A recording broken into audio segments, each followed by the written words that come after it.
A very good morning student. Bharati College of Agriculture Tour. Course BSc Agriculture, second year, first semester student. Subject on Agri Informatics. My name is Nitish Kumar Chandrakar, Assistant Professor from Computer Science Department. So, today's our topic, types of computer. Means classification of computers. So, computers are available in different shape, size and weights. Due to these different shapes and sizes, they perform different sorts of jobs from one another. They can also be classified in different ways. All the computers are designed by the qualified computer architectures that design these machines are their requirements. It means जो computer रहते हैं उनकी रूपरेखा, कामकाज, उद्देश्य तथा प्रयोजनों इत्यादि के विभिन्न वर्गों में स्थापित किया जाता है। साइज के अकॉर्डिंग, उसके जो उद्देश्य है उसके अकॉर्डिंग, अनुप्रयोग के आधार पर, तो ये अलग अलग प्रकार के हैं, क्लासिफाइड किया गया है। इन्हीं आधार पर कंप्यूटर को वर्गीकृत किया गया है। कंप्यूटर के प्रकार में फर्स्ट जो होता है वो types of computer based on size. इसमें डिफरेंट टाइप्स ऑफ कंप्यूटर हैं। आकार के आधार पर सुपर कंप्यूटर होता है, मेन फ्रेम कंप्यूटर होता है, मिनी फ्रेम कंप्यूटर होता है, पर्सनल कंप्यूटर होता है और माइक्रो कंप्यूटर होता है। तो ये जो है वो कंप्यूटर के साइज के आधार पर इसको डिवाइड किया गया है। आइए हम इसको एक एक करके डील करते हैं। फर्स्ट होता है माइक्रो कंप्यूटर।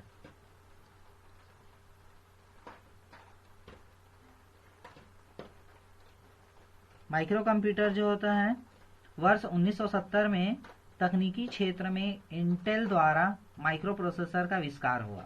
जो इंटेल कंपनी था उसके द्वारा माइक्रो प्रोसेसर का आविष्कार हुआ। इनके प्रयोग से कंप्यूटर प्रणाली काफी सस्ती हो गई। मतलब जैसे माइक्रो प्रोसेसर लॉन्च हुआ उसके बाद से ही जो माइक्रो कंप्यूटर का प्राइस था वो काफी सस्ता हो गया और हर किसी के बजट में आ गए, हर कोई उसको खरीद सकता था।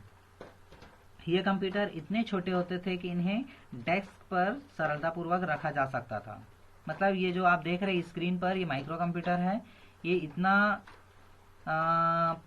ईजिली और पोर्टेबल होता था कि इसको एक सिंपल आप डेस्क पर रखकर आप अपना वर्क कर सकते थे। इन्हें कंप्यूटर ऑन चिप भी कहा जाता है। आधुनिक युग में माइक्रो कंप्यूटर फोन के आकार का, जैसे कि आप देख रहे हैं यहाँ पे फोन के आकार का इस तरह का भी माइक्रो कंप्यूटर आ गया है, इसको माइक्रो कंप्यूटर कहते हैं। बुक के साइज का, ये जो सेकंड आप देख रहे हैं पर्सनल कंप्यूटर, ये भी क्या है, बुक के आकार का हो गया है। ठीक है, मतलब आपके जो माइक्रो कंप्यूटर है वो फोन के आकार का हो गया है, बुक के आकार का हो गया है और घड़ी के आकार तक का यहाँ पर माइक्रो कंप्यूटर उपलब्ध है।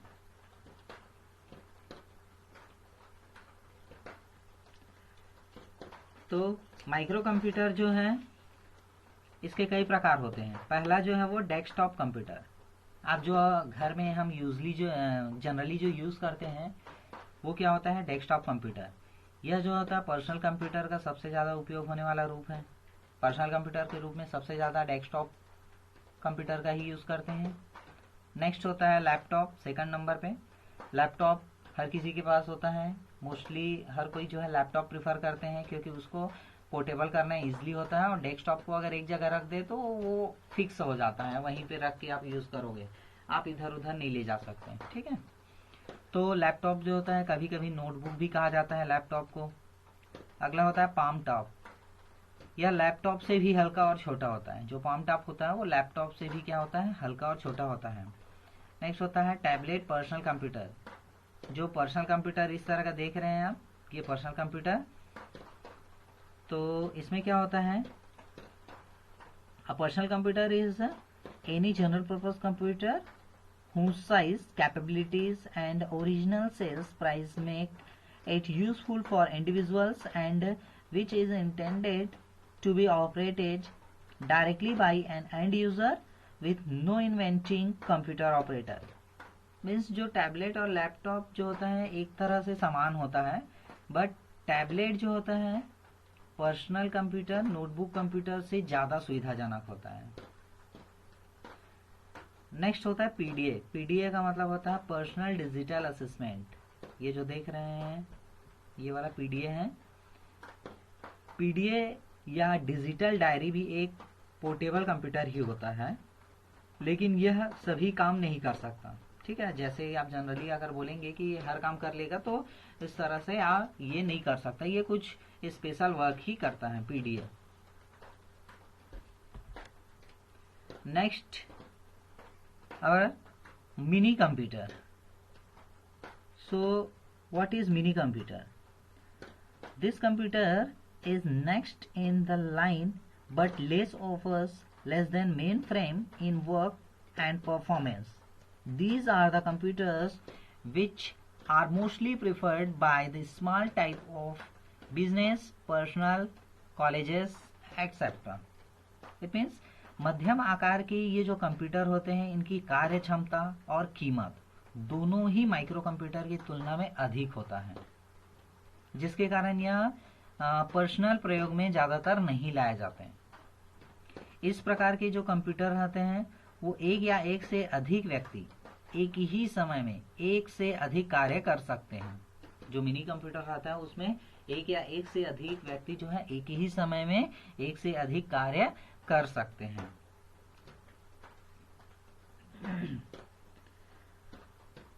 सो ये जो आप देख रहे हैं ये मिनी कंप्यूटर है, इसमें एट अ टाइम पे एक से ज़्यादा व्यक्ति वर्क कर सकते हैं, बट ये पर्सनल यूज़ के लिए ज़्यादातर यूज़ नहीं किए जाते हैं।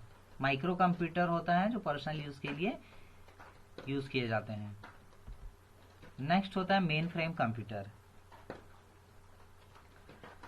Another gain in computer after the super computer is main frame, which can also process millions of instructions per second and capable of accessing billions of data. This computer is commonly used in big hospitals, airline reservation companies, and many other huge companies prefer mainframe because of its capability of retrieving data on a huge basis. Means जो main frame computer रहता है वो आकार में बहुत ही बड़ा होता है। ये कंप्यूटर कार्य क्षमता और कीमत दोनों में मिनी और माइक्रो कंप्यूटर से भी अधिक होता है। ये जो आपका स्क्रीन पर देख रहे हैं ये मेन फ्रेम कंप्यूटर है। ये दोनों जो होता है वो मिनी और माइक्रो कंप्यूटर से क्या होते हैं, बहुत अधिक होता है। इनकी कार्य क्षमता और कीमत भी बहुत अधिक होता है। इसको हर कोई नहीं खरीद सकता, हर किसी के बजट में नहीं होता। अतः बड़ी बड़ी जो कंपनियां, बैंक, जो सरकारी विभाग जो रहते हैं उसमें एक सेंट्रल कंप्यूटर के रूप में इनका यूज़ किया जाता है। जैसे कि आप SBI बैंक में चले जाओ तो वहाँ पे एक सेंट्रल कंप्यूटर रहेगा, उससे बाकी जितने भी क्लाइंट, जितने भी कंप्यूटर रहेंगे वो उस मेन कंप्यूटर से, जो मेन फ्रेम कंप्यूटर उससे कनेक्ट रहेंगे, पूरा कंट्रोल वहीं से होता है।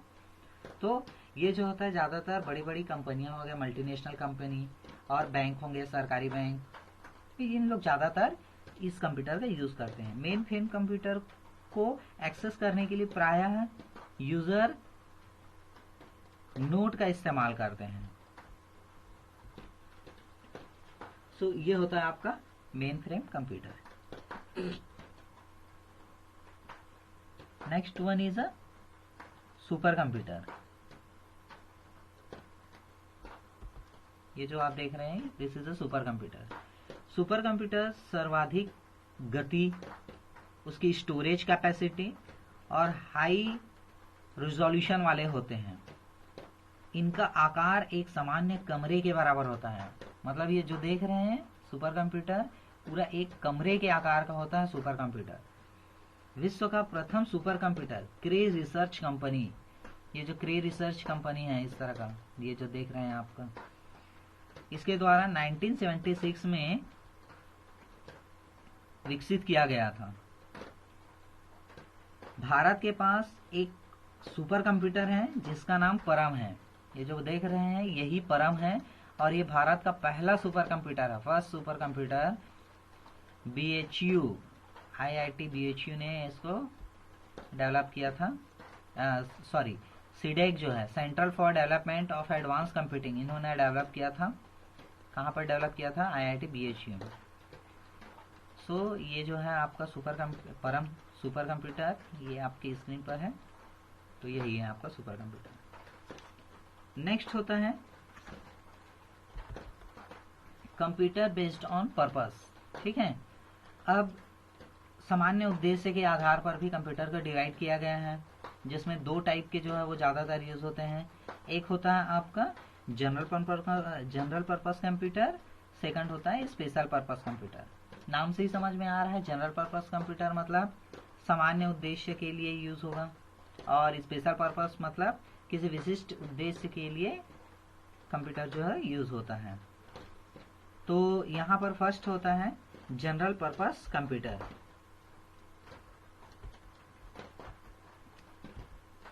तो जनरल पर्पस कंप्यूटर जो होता है सामान्य उद्देश्य की पूर्ति के लिए इस कंप्यूटर का यूज किया जाता है। इसके द्वारा कोई भी दस्तावेज तैयार करने, उसे प्रिंट करने, डेटाबेस बनाने तथा जो वोकैबुलरीज हैं, शब्द प्रक्रिया, उसके द्वारा पत्र तैयार करने इत्यादि में वर्क किया जाता है।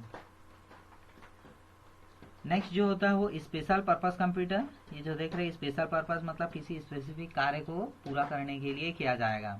जैसे कि आपका ATM से जब पैसा निकालते हो वो भी एक तरह का क्या है, मशीन ही है, कंप्यूटर ही है। तो वो क्या है, आपके स्पेशल पर्पस हुआ। और जनरल पर्पस में जैसे कि आप सिंपल वर्ड में अपना कुछ डॉक्यूमेंट फाइल बना रहे हैं, पावर पॉइंट प्रेजेंटेशन तैयार कर रहे हैं, तो ये आपका जनरल पर्पस कंप्यूटर हुआ। तो स्पेशल पर्पस कंप्यूटर में विशिष्ट उद्देश्य की पूर्ति के लिए इन कंप्यूटर का यूज किया जाता है।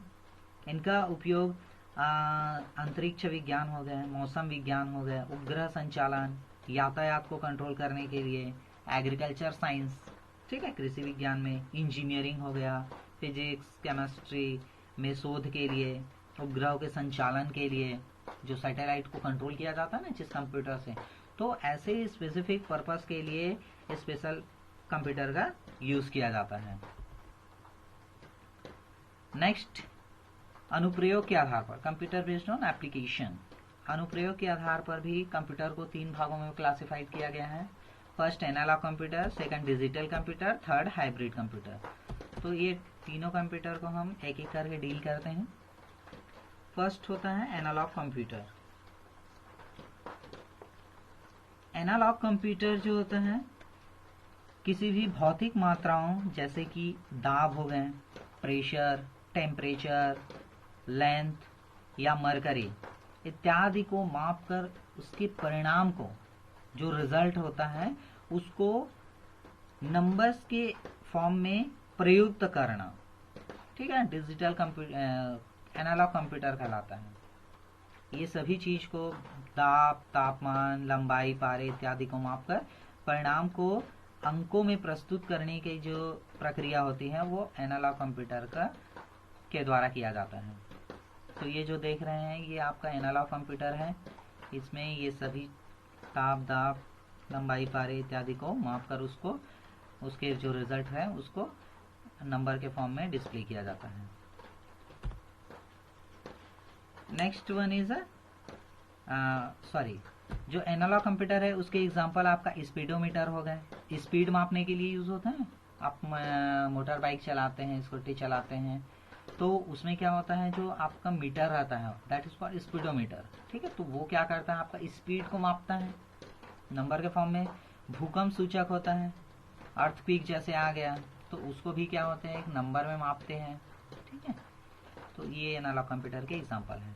Next one is digital computer. Digital computer अंकों की गणना करने के लिए डिजिटल कंप्यूटर का उपयोग किया जाता है। जैसे कोई नंबर है उसको अगर सिंपल कैलकुलेट करना है तो उसके लिए डिजिटल कंप्यूटर का यूज किया जाता है। आधुनिक युग में प्रयुक्त अधिकतर कंप्यूटर डिजिटल कंप्यूटर की श्रेणी में आते हैं। जो अभी वर्तमान में जो प्रयुक्त कंप्यूटर है वो डिजिटल कंप्यूटर के श्रेणी में आते हैं। ये कंप्यूटर क्या करते हैं, इनपुट किए गए डेटा और प्रोग्राम्स को 0 और 1 के फॉर्म में चेंज कर देता है, उसके बाद उसे इलेक्ट्रॉनिक रूप में प्रयुक्त किया जाता है। फॉर एग्जाम्पल जैसे डेस्कटॉप कंप्यूटर हो गया, लैपटॉप कंप्यूटर हो गए, तो ये क्या करते हैं, इनपुट जो लिए किए गए जो डेटा और प्रोग्राम्स रहते हैं उसको 0 और 1 के रूप में चेंज करके उन्हें इलेक्ट्रॉनिक रूप में प्रयुक्त किया जाता है। तो ये होता है आपका सिंपल डिजिटल कंप्यूटर। स्क्रीन पर आपका दिख रहा है जो हम नॉर्मली जो यूज करते हैं वो आपका डिजिटल कंप्यूटर है। नेक्स्ट और लास्ट है हाइब्रिड कंप्यूटर। हाइब्रिड कंप्यूटर जो होता है वो आपका सिंपल एनालॉग कंप्यूटर और डिजिटल कंप्यूटर को कंबाइन होता है, कॉम्बिनेशन होता है, combination of analogue and digital computer. तो हाइब्रिड कंप्यूटर उन कंप्यूटरों को कहा जाता है जिनमें एनालॉग और डिजिटल दोनों ही कंप्यूटर के गुण सम्मिलित होते हैं, दोनों की क्वालिटी रहेगा उसमें, अर्थात एनालॉग तथा डिजिटल के मिश्रित रूप को हाइब्रिड कंप्यूटर कहा जाता है। इसके द्वारा भौतिक मात्राओं जो फिजिकल क्वांटिटी जो होते हैं, ठीक है, मात्राओं को अंकों में परिवर्तित करके उसे डिजिटल रूप में लाते हैं। जैसे कि कोई अंक है तो अंक को जो नंबर रहते हैं उसको डिजिटल रूप में क्या होगा, लाएगा। और इसके जो एग्जाम्पल हैं चिकित्सा के क्षेत्र में सर्वाधिक उपयोग होता है। जो हाइब्रिड कंप्यूटर होता है ना वो चिकित्सा के क्षेत्र में ज़्यादातर यूज होता है। जैसे ECG हो गया और डायलिसिस मशीन हो गए, ये जो देख रहे हैं आप EGC और ये डायलिसिस मशीन, तो ये जो होता है वो हाइब्रिड कंप्यूटर होता है। इसमें एनालॉग के भी फीचर्स होते हैं कंप्यूटर के और डिजिटल कंप्यूटर के भी फीचर्स रहेंगे। तो ऐसे जो मशीन्स होते हैं वो आपका हाइब्रिड कंप्यूटर की श्रेणी में आते हैं। तो एग्जांपल याद रहेगा, हाइब्रिड कंप्यूटर के एग्जांपल में EGC मशीन और डायलिसिस मशीन। डिजिटल कंप्यूटर का जो एग्जांपल है उसमें हमारा जो हम डेस्कटॉप कंप्यूटर जो यूज करते हैं, लैपटॉप यूज करते हैं, वो आपके डिजिटल कंप्यूटर के एग्जांपल कहलाएंगे। और जो एनालॉग कंप्यूटर है उसका अगर एग्जांपल पूछेगा तो आप याद रखेंगे स्पीडोमीटर और भूकंप सूचक, जो अर्थक्वेक जो मापने की जो मशीन होते हैं वो आपके एनालॉग के एग्जांपल हैं। So thank you for watching, thank you so much.